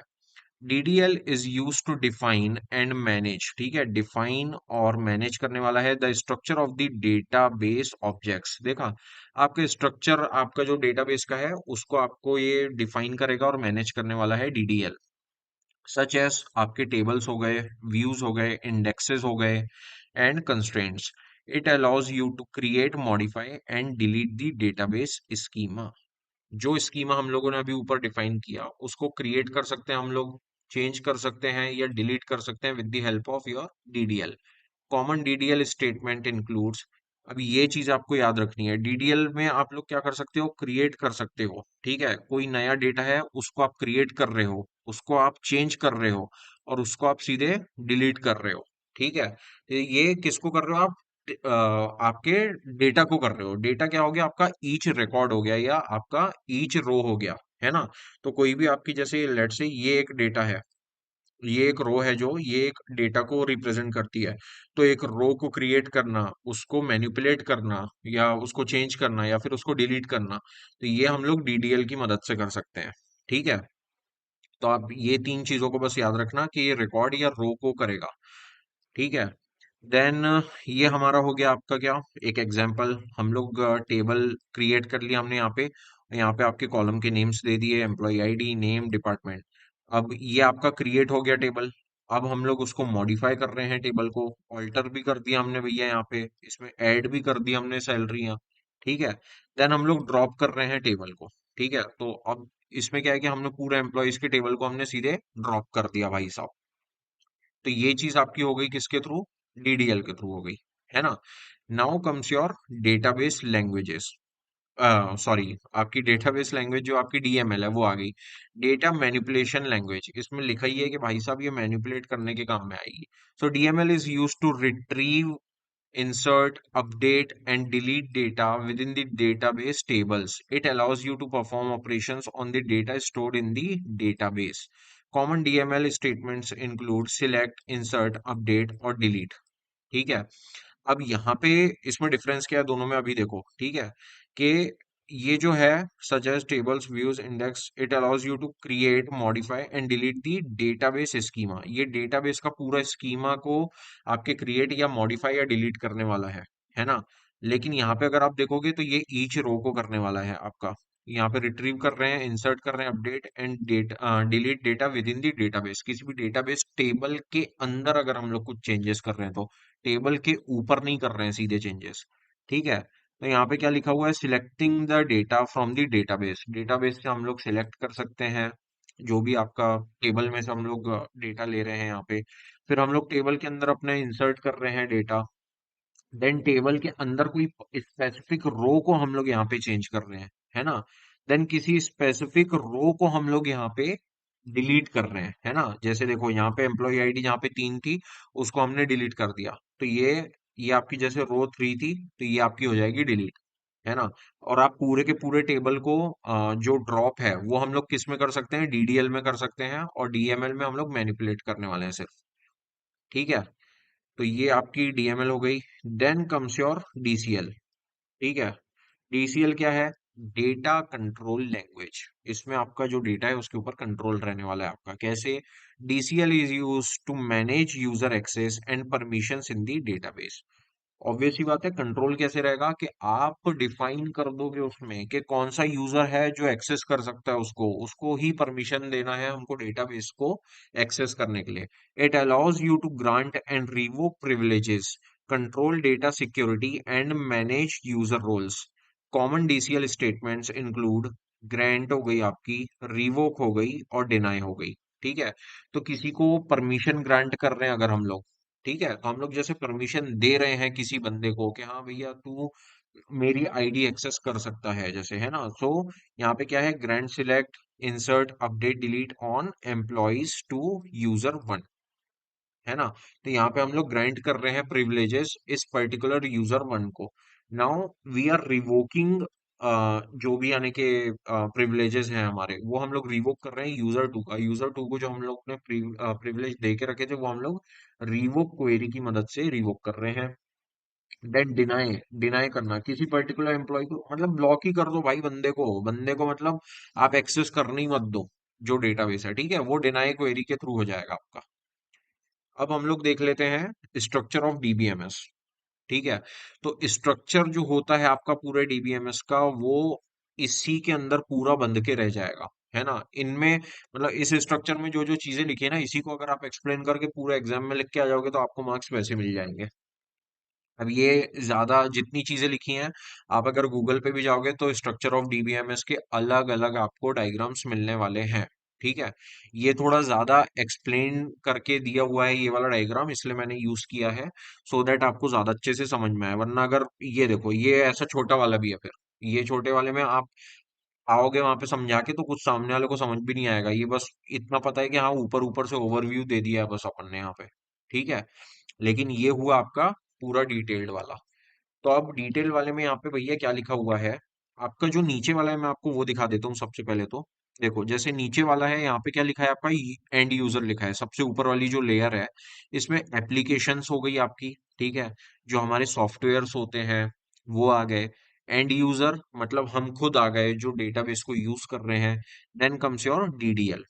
ठीक है, अब जो बीच में है हमारा डेटाबेस जो है, जो सबसे नीचे है यहाँ पे डेटा फाइल्स लिखी हुई हैं आपकी, है ना, ये कंपाइल्ड डीएमएल लिखा हुआ है, डेटा डिक्शनरी लिखा हुआ है, ये आपका पूरा डेटाबेस है। तो अब डेटाबेस से कनेक्ट करने के लिए हमको डीबीएमएस के थ्रू जाना पड़ेगा। तो इसलिए सबसे पहले ऊपर क्या लिखी हुई थी लाइन, कि DBMS is nothing but N interface between your database and and user. तो एंड यूजर और मेन डेटाबेस के बीच में जो इंटरफेस है वो क्या है, हमारा डीबीएमएस है। ठीक है, तो अब यहाँ पे हम लोग देख लेते हैं इसको एक्सप्लेन करके। तो जो यूजर्स थे, ठीक है, यहाँ पे देखो क्या लिखा है, एप्लीकेशन इंटरफेस। तो एप्लीकेशंस जो हमारे अलग अलग हम लोग यूज करते हैं, जैसे, ठीक है, सॉफ्टवेयर्स यूज करते हैं, है ना। तो ये जो वेब यूजर्स है या टेलर्स है, एजेंट्स है, दे एक्चुअली यूजेस, ठीक है, they actually uses your application interface. Then comes your application programmers, जो कि हम लोग हैं। हम लोग क्या करते हैं, हम लोग राइट करते हैं, हम लोग सीधे भैया प्रोग्राम्स को लिखते हैं, है ना। देन सोफेस्टिकेटेड यूजर्स, जो यूजर्स जो हैं वो क्या करते हैं, यूज करते हैं क्वेरी टूल्स, जैसे एसक्यूएल हो गया, है ना। तो एसक्यूएल के थ्रू भी हम लोग डीबीएमएस से कनेक्ट कर सकते हैं। Then comes your database administrator, ये तो मतलब आप लोग होते हैं भाई साहब। डेटाबेस को पूरा जो एडमिन रहता है, बंदा जो डेटाबेस के ऊपर पूरा ध्यान रखते हैं, वो यही है। They actually uses administrator tool, administration tools, ठीक है, एडमिनिस्ट्रेशन टूल्स के मदद से ये लोग क्या करते हैं, हमारे डीबीएमएस से कनेक्ट करते हैं। नाउ ये जो बीच वाला आपका पार्ट है, जो दोनों बॉक्स हैं, ये आपके हैं डीबीएमएस के ही पार्ट। अब डीबीएमएस के पार्ट्स कैसे हैं? सबसे पहला उसको भी हमने दो भाग में डिवाइड कर दिया है। आपका एक है क्वेरी प्रोसेसर, जो क्वेरी को प्रोसेस करेगा। अगर जैसे यहाँ से यूजर ने क्वेरी मारी है ना, हम लोगों ने जैसे एसक्यूएल की क्वेरी मारी कि सिलेक्ट स्टार, जैसे select all from my table name from employees, है ना, तो उस क्वेरी को प्रोसेस यहाँ पे किया जाएगा डीएमएल क्वेरीज के अंदर, है ना। और यहाँ पे उनको कंपाइल किया जाएगा। आपका जो यहाँ पे एप्लीकेशन का प्रोग्राम का जो कोड है हमारा वो चलाया जाएगा, क्वेरी को इवेल्युएट किया जाएगा इस इंजन के अंदर। ऐसे अलग अलग आपको कंपोनेंट्स मिलेंगे, इसमें से कुछ ही कंपोनेंट्स को आपको बस एक्सप्लेन करना है एग्जाम में, और आपको उसी के नंबर मिलेंगे बस, और कुछ नहीं। यहाँ पे स्टोर मैनेजर आ गया, आपका स्टोरेज मैनेजर, ठीक है, which actually manages whatever is going to be there in your storage. ठीक है। तो जो डिस्क स्पेस मैनेजमेंट होता है वो इसके अंदर हम लोग देखेंगे। जैसे देखो फाइल को कैसे मैनेज किया जाए, then your buffer manager is there, authorization, किस किस को ऑथराइज करना है, एक्सेस देना है किन किन लोगों को, देन योर ट्रांजैक्शन मैनेजर। और एट लास्ट आपका आता है यहाँ पे डिस्क स्टोरेज, या आपका ये लाइक जो इंटरनल जो आपकी चीजें हैं, है ना, डेटाबेस की, वो यहाँ पे आती है, जिसमें हम लोग इंडेक्सिंग करते हैं डेटा की, डेटा रहता है आपका, और डेटा की डिक्शनरी हम लोग क्रिएट करते हैं। यही सारी चीजें रहती हैं। तो इन सारी चीजों को अब हम लोग एक बार एक्सप्लेन करके देखते हैं कि क्या क्या है। तो यहाँ पे क्या लिखा है, the structure of DBMS typically consist of multiple components, obvious सी बात है, हम लोग ने देख ही लिया अभी ऊपर, and layers that work together to manage and organize data efficiently. बस मैनेज करो, ऑर्गेनाइज करो, स्ट्रक्चर्ड मैनर में करो, ये करो वो करो, बस यही सारी चीजें आपकी आनी है पूरे डीबीएमएस में। Here is an explanation of each component and layer. Now your external layer और यूजर इंटरफेस, जो ये थी आपकी सबसे बाहर वाली, जो ये थी लेयर, इसको हम लोग बोल रहे हैं क्या, ये जो आपकी लेयर है ये वाली, ये हो गई आपकी एक्सटर्नल लेयर, है ना। तो this layer actually interacts with and user and applications, तो हम लोगों से जो यूजर्स हैं हम लोग उनसे कनेक्ट करेगी, और एप्लीकेशंस जो सॉफ्टवेयर्स हैं उनसे कनेक्ट करेगी। It provides a user friendly interface और API for users to interact with the database, submit queries and retrieve results। तो जैसे लेट से हम लोग अगर कोई जीमेल पे जाते हैं, है ना, तो Gmail is nothing but your external layer. User क्या कर रहा है कि एक जीमेल वालों ने हमको एक यूजर फ्रेंडली इंटरफेस प्रोवाइड कर दिया, सामने यूजर इंटरफेस प्रोवाइड कर दिया, जिसके थ्रू हम लोग क्या कर रहे हैं कि कनेक्ट कर पा रहे हैं या इंटरेक्ट कर पा रहे हैं हमारे डेटाबेस से, है ना। और बैकएंड में क्या चल रही है भैया, क्वेरीज चल रही हैं पीछे बैकएंड में, अगर देखोगे तो बस उससे हम लोगों को रिजल्ट्स लाके दे रहे हैं वो लोग सामने। Then comes your conceptual layer और लॉजिकल लेयर, जो कि आपकी हो गई कौन सी, ये है भाई साहब कंसेप्चुअल और लॉजिकल लेयर बीच वाली। This layer defines the logical representation of entire database. It includes the database schema, which describes the structure. Structure को describe करना है, relationships and constraint of the data stored in the database. ठीक है, ये database schema यहाँ पे जहां पे भी जैसे लिखा हुआ आ गया कि it includes the database schema. अब हमको पता है कि कंसेप्चुअल लेयर या लॉजिकल लेयर जो है उसमें डेटाबेस स्कीमा यूज होती है। तो डेटाबेस स्कीमा के बारे में हमने अभी ऊपर पढ़ा इंस्टेंसेस और स्कीमा के अंदर, इसी चीज को आप एक्सप्लेन कर दो, इसका एग्जांपल दे दो आप, तो इसी में आपको नंबर मिल जाएंगे। ठीक है। The conceptual layer provides a high level view of the database independent of any physical implementation details. Then comes your query processor. ठीक है, तो आपका क्वेरी प्रोसेसर कहाँ पे था, यहाँ पे हमने देखा था ये वाला जो पार्ट है। ठीक है, इसके अंदर आपकी डीएमएल की क्वेरीज है, डीडीएल का इंटरप्रेटर है, ये है वो है सब है। ठीक है, तो यहाँ पे आपकी क्वेरी जो एंड यूजर है वो सीधे यहीं पे आके कनेक्ट करने वाला है सबसे पहले। यहाँ पे क्या लिखा है, the query processor receives and processes database queries submitted by the user और एप्लीकेशन। अब जैसे जीमेल से अगर मैंने कोई क्वेरी मार दी, लेट से मैंने कोई मेल को डिलीट कर दिया, है ना, तो यूजर ने तो भैया आगे से इंटरफेस से डिलीट कर दिया यूजर ने, वो जो क्वेरी है वो डेटाबेस के ऊपर जाएगी with the help of your query processor, ये बोल रहा है। It includes the query compiler, which translates the query into optimized execution plan। अब जो हम लोगों ने क्वेरी भेजी आगे से, ठीक है, हमने यहाँ से भैया हमने तो अपनी वेबसाइट से भेज दी, अब उस क्वेरी को कंपाइल किया जाएगा, है ना। कंपाइल क्यों किया जा रहा है, क्योंकि आपके डेटाबेस से उसको इंटरेक्ट करना है क्वेरी को। तो आपका डेटाबेस जो है वो कुछ ही लैंग्वेज समझता है, जैसे हमने ऊपर देखी जो डेटाबेस की लैंग्वेज होती है आपकी डीडीएल, डीएमएल, डीसीएल, है ना।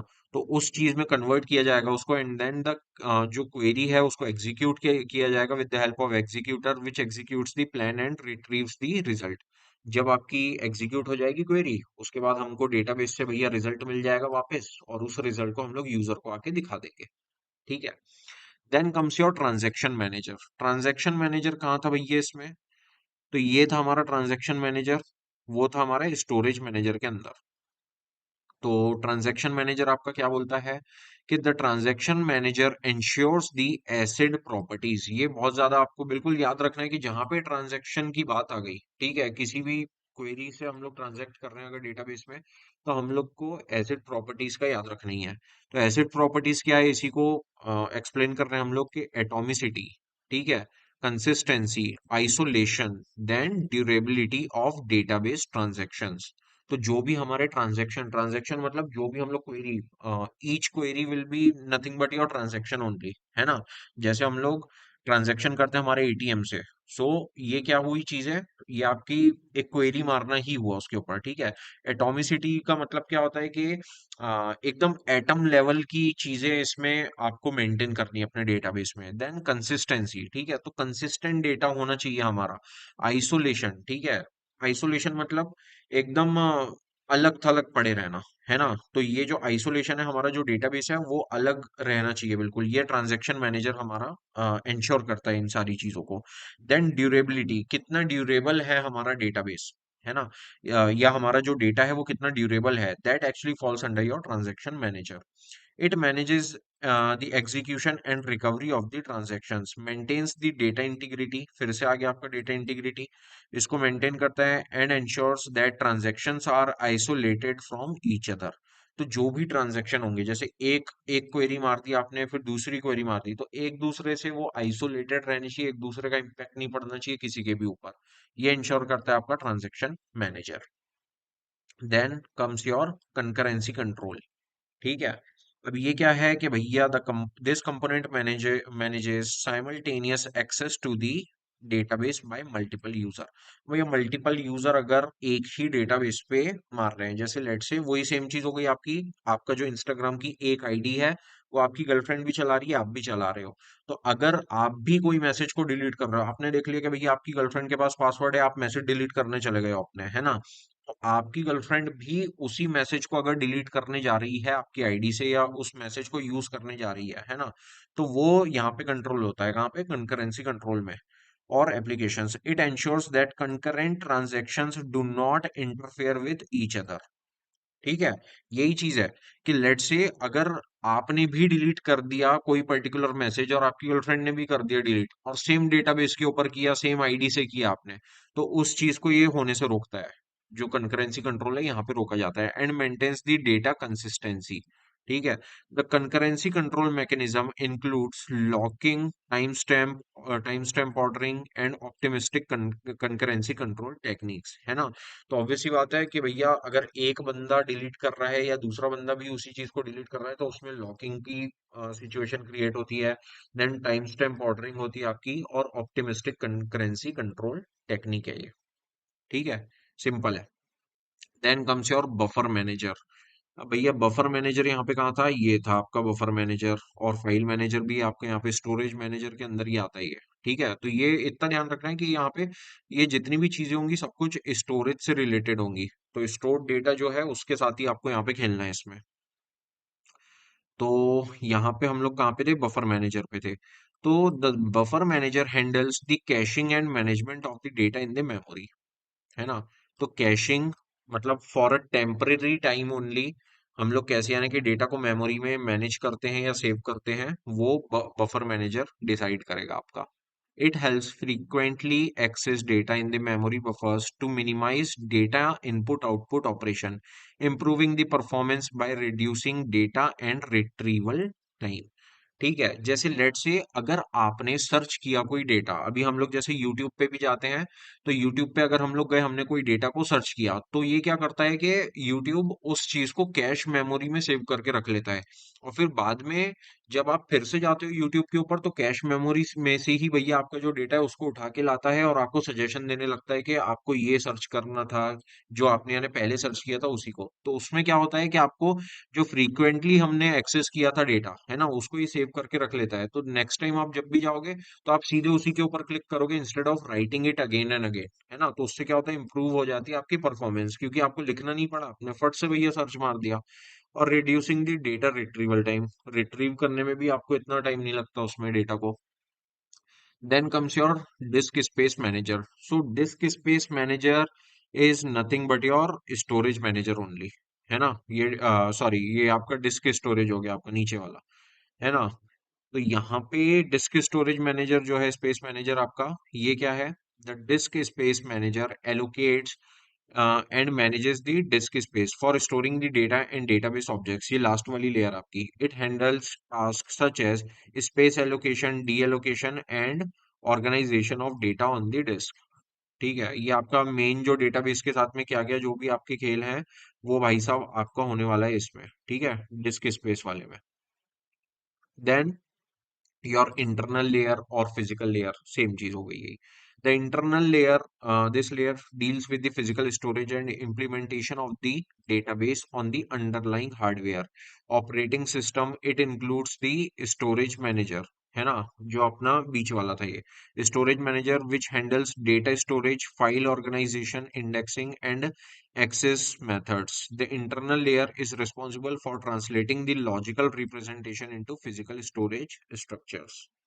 ठीक है, जो लॉजिकल रिप्रेजेंटेशन था उसको फिजिकल स्टोरेज में चेंज करेगा, इंडेक्सिंग कर देगा, उसमें एक्सेस हो पाएगा कि नहीं वो हमको बता देगा कौन सा आपका जो स्टोरेज मैनेजर है। और ये एक्सेस कर पाएगा कि नहीं वो किसमें, आपका ट्रांजैक्शन मैनेजर मैनेजर के अंदर में आता है। तो इन सारी चीजों को, जैसे ऑथराइजेशन हो गया, इन सभी चीजों को बस आपको एक्सप्लेन कर देना है। है ना। ये हो गया आपका कौन सा, आपका इंटरनल लेयर हो गया। तो ये जो था ये आपका टोटल स्ट्रक्चर ऑफ डीबीएमएस था, हमने तीनों लेयर्स देख ली इसकी। Now comes your advantages of DBMS. अब भैया इतना कुछ हमने देख लिया है डेटाबेस मैनेजमेंट सिस्टम के बारे में, इसके एडवांटेजेस क्या हैं, क्यों यानी कि हम लोग इसका यूज कर रहे हैं। फिर से वही सारी चीजें जो हमने ऊपर पॉइंट्स पढ़े उन्हीं को बार बार एक्सप्लेन कर रहे हैं हम लोग। इन्हीं पॉइंट्स को आप बस याद रखो और इन्हीं को बीच बीच में हर क्वेश्चन के आंसर में आप बीच बीच में डालते रहने का है। ठीक है। So data centralization, DBMS allows for centralized storage of data. एक सेंटर जगह पे आपका डेटा पड़ा रहेगा, एलिमिनेटिंग द डेटा रिडंडेंसी। ठीक है, तो आपका जो डेटा है वो बार बार कॉपी नहीं होगा, है ना, वो एलिमिनेट कर देगा। And providing a single source of truth. ठीक है, सिंगल सोर्स ऑफ ट्रूथ मतलब आपका एक सिंगल स्टोर रहेगा आपका डेटा का। ठीक है, एक सिंगल स्टोर रहेगा, उसी से आपका डेटा जो है एक सिंगल डेटाबेस रहेगा आपका, उसी में से हम लोग डेटा को एक्सेस करने वाले हैं। Then it also provides your data sharing. Data जो मल्टीपल यूजर्स हैं और एप्लीकेशन अगर एक्सेस कर रहे हैं सेम डेटा को, तो डीबीएमएस जो है वो आपको प्रोवाइड करता है a facility of data sharing, ठीक है, between all the users. Then comes your data integrity. ये फिर से आ गया भैया आपका, DBMS enforces data integrity constraints ensuring accuracy and consistency of the data by validating and enforcing predefined rules and constraints। तो भैया जो पहले से आपके रूल्स एनफोर्स कर सकते हैं आप लोग, ठीक है, जो आपने पहले से डिफाइन कर रखे हैं रूल्स, वो एनफोर्स करता है आपके डेटा के ऊपर, डीबीएमएस जो है। ठीक है, तो that actually falls under your data integrity.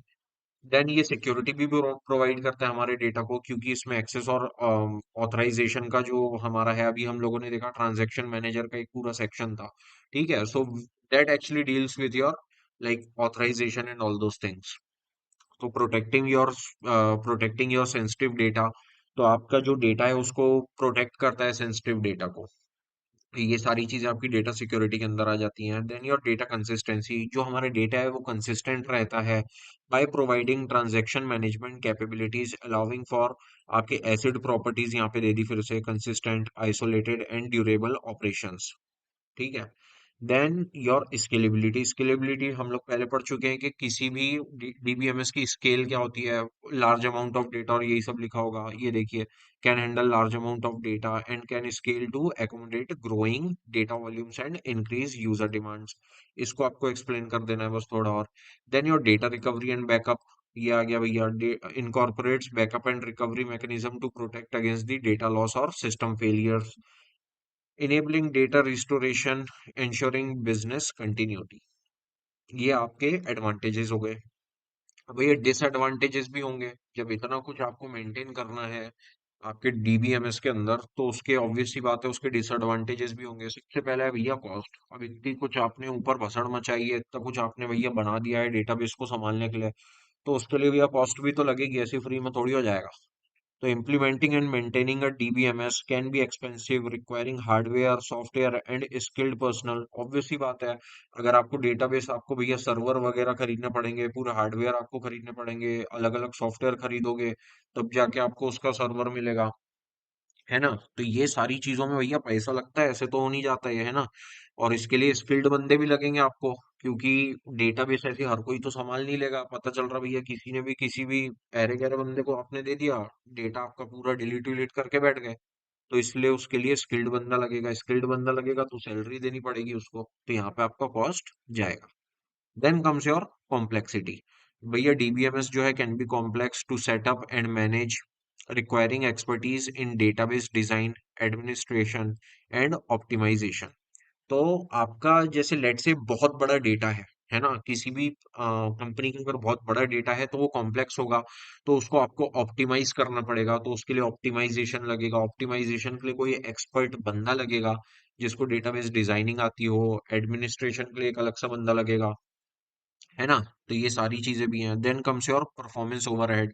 अब जब जितना बड़ा डेटाबेस रहेगा, ऑब्वियस सी बात है उसकी परफॉर्मेंस का भी आपके सिर के ऊपर दर्द रहेगा कि भाई साहब परफॉर्मेंस भी अच्छी होनी चाहिए, उसकी प्रोसेसिंग स्पीड अच्छी होनी चाहिए, है ना। तो वो सारी चीजें will come under your performance overhead. Then dependency. अब डेटा एक दूसरे के ऊपर अगर डिपेंड की है तो वहां पे आपके इश्यूज आएंगे। Organization becomes dependent on DBMS vendor for support, upgrade and compatibility with new technologies. Okay, so ये है आपकी डिपेंडेंसी किसकी है, ये आपकी यूजर्स की डिपेंडेंसी है ऑन योर डीबीएमएस के वेंडर के ऊपर। ठीक है, किस चीज के लिए हम लोग डिपेंड हो जाते हैं, जैसे as a company we are dependent on support. ठीक है, अगर डीबीएमएस में हमारे डेटाबेस मैनेजमेंट सिस्टम में कुछ भी इशू आया तो हमको सपोर्ट चाहिए, उसको अपग्रेड करना पड़ेगा, जो भी यानी कि लेट से अगर डीबीएमएस का वर्जन भी अगर आपका चेंज हो गया भाई साहब, तो आपको अपग्रेड करना पड़ेगा, उसको अपग्रेड करने के लिए आपको फिर एक बंदा लगेगा उसके लिए, है ना। तो ये डिपेंडेंसी हो जाती है। Then single point of failure. If DBMS fails, it can impact the availability of data and disrupt business operations until the issue is resolved. तो ये हम लोगों ने बहुत सारे इसमें वेबसाइट्स पे हम लोग देखते हैं कि बहुत बार ऐसा होता है कि भाई साहब डेटा हमको मिलता ही नहीं है ना। वो कई बार ऐसा होता है कि आपका जो डीबीएमएस रहता है वो अगर फेल हो जाता है तो यूजर को डेटा ही नहीं मिलेगा, अवेलेबल ही नहीं रहेगा। तो इस चीज में आपका बिजनेस के ऑपरेशन जो है वो रुक जाएंगे। Then learning curve. ऑब्वियस सी बात है यार, यूजर और डेवलपर्स को है ना सीखना बहुत ज्यादा पड़ेगा, लर्न करना पड़ेगा। और जो डीबीएमएस की क्वेरी लैंग्वेजेस है, उन सारी चीजों को आपको टूल्स को सीखना पड़ेगा, उसके बाद ही आप डीबीएमएस के साथ में खेल सकते हैं। Then comes your data migration and compatibility. Data migration को अगर हमको माइग्रेट करना है, लेट से हमारा डीबी का कोई वर्जन है, लेट से डीबी 1 हो गया, डीबी 2 हो गया। नाउ अगर आपका जो डेटाबेस है वो उसका वर्जन चेंज हो चुका है, और हम लोग एज अ वन कंपनी हम लोग अगर डीबी 1 के ऊपर ही काम कर रहे हैं, तो हमको उसको माइग्रेट करना पड़ेगा डीबी 2 में। और डीबी 2 में हमारा डेटा माइग्रेट हो सकता है कि नहीं, वो हम लोगों को देखना पड़ेगा कि उसकी इतनी कंपेटिबिलिटी है भी कि नहीं है ना। तो ये सारी चीजें जो है ये चैलेंजेस है हमारे किसमें, डीबीएमएस में। ये आपके हो गए क्या, डिसएडवांटेजेस। नाउ अभी हम लोग अगला टॉपिक हमारा देखते हैं क्या, 3 लेवल आर्किटेक्चर ऑफ डेटाबेस। ठीक है, 3 लेवल का आपका आर्किटेक्चर है डेटाबेस का, वो हम लोग देख लेते हैं। एक आपका हो गया एक्सटर्नल लेआउट, जो हम लोग अभी देख चुके हैं ऊपर, यूजर, यहाँ पे यूजर्स रहेंगे सारे। Then comes your conceptual layer. यहाँ पे कंसेप्चुअल लेयर आ गई आपकी लॉजिकल वाली। फिर आपकी आ गई लास्ट में फिजिकल लेयर, जो आपका मेन डेटाबेस रहने वाला है, या डेटा फाइल्स हो गई, डेटा डिक्शनरी हो गई, ये सारी चीजें आ गई। अब यहाँ पे सबको एक बार एक्सप्लेन करके देख लेते हैं। तो एक्सटर्नल लेवल वाला जो है आपका क्या है, the external level also known as the user level और व्यू लेवल। अभी हम लोगों ने ऊपर व्यूज भी देखे, और ये अलग अलग लेवल को भी हमने देखा स्ट्रक्चर ऑफ डीबीएमएस में। Represents the user perspective of the database. It allows user to define their own views और subset of data tailored to their specific needs. जैसे लेट से हम लोग अगर जीमेल के ऊपर ही हैं, ठीक है, जीमेल में हमारे अलग अलग मेल्स हमारे पास पड़े हुए हैं, उस पर्टिकुलर डेटाबेस को हमको किस वे में देखना है। अगर मैं चाहता हूँ कि मैं उसको फिल्टर्ड वे में देखूं, जैसे मुझे कंपनीज के मेल नहीं देखने या किसी स्पेसिफिक बंदे के मेल देखने ही नहीं है, तो उस स्पेसिफिक बंदे को अगर मैंने वहां पे फिल्टर लगा दिया उसके नाम पे, है ना, कि भैया मेरे को उसका नहीं देखना है डेटा, तो उस चीज को हम लोग यानी कि एक्सटर्नल लेवल से पूरा मॉनिटर करने वाले हैं, ठीक है। Then users interact with the database through user interface. हम लोग जो यूजर इंटरफेस हमको प्रोवाइड किया है जीमेल ने, उसी के थ्रू हम लोग इंटरेक्ट करते हैं डेटाबेस से। और application program that access the external level. This level provides a personalized and simplified view of the database, hiding the complexities of the underlying data structure and allowing users to retrieve and manipulate data based on the requirements. Obvious सी बात है, अगर जैसे हम लोग Gmail पे ही हैं तो हमको क्या करना है, सिंपल एक बटन दबा देना है डिलीट करने के लिए, है ना, हमको सिंपल एक बटन दबा देना है नया मेल सेंड करने के लिए, तो वो आपके सेंड आइटम में आ जाएगा। लेकिन ये सारी चीजें जो है, कॉम्प्लेक्सिटी जो है आपकी, है ना, वो बैकएंड पे चलते रहती है। हमको मतलब जो एक्सटर्नल लेवल पे वहां पे सिर्फ हमको एक बटन दिखता है, बटन के पीछे का क्या कोड है क्या नहीं है वो सारा जो है वो आपका दिखता ही नहीं है, तो इसलिए ये एक्सटर्नल लेवल के अंदर आ जाता है भैया, है ना। बाकी ये जो सारी चीजें हैं यूजर्स को मतलब बहुत ज्यादा इसमें बेनिफिट रहता है। Then comes your conceptual layer. The conceptual layer, also known as logical level, represents the overall logic structure and organization of the entire database. It defines the global schema और the database schema. अब यहाँ पे schema लिखा हुआ है ना, अगर आपको बड़ा कोई क्वेश्चन आ गया ना, तो इस स्कीमा को ही आप यहाँ पे एक्सप्लेन करने बैठ जाना पूरे एग्जाम्पल के साथ जो अपन ने ऊपर दिया, ठीक है। Which describes the relationships, constraint and integrity rules for all the data stored in the database. The conceptual level provides a high level integrated view of the database. Okay. Then independent of any specific application or user view. It is independent of nothing but your external level. है ना, external level से इसका कोई नाता ही नहीं है, ये समझ लो बस आप। It serves as a bridge between external and internal level. बस एक ब्रिज क्रिएट कर रहा है ये, एक्सटर्नल से इंटरनल वाली जो लेवल है उसको जोड़ने का काम कर रहा है ये, है ना। ensuring the data consistency and providing a common understanding of the database structure among the different users and application. Okay, now comes your internal level, जो आपका लास्ट वाला था।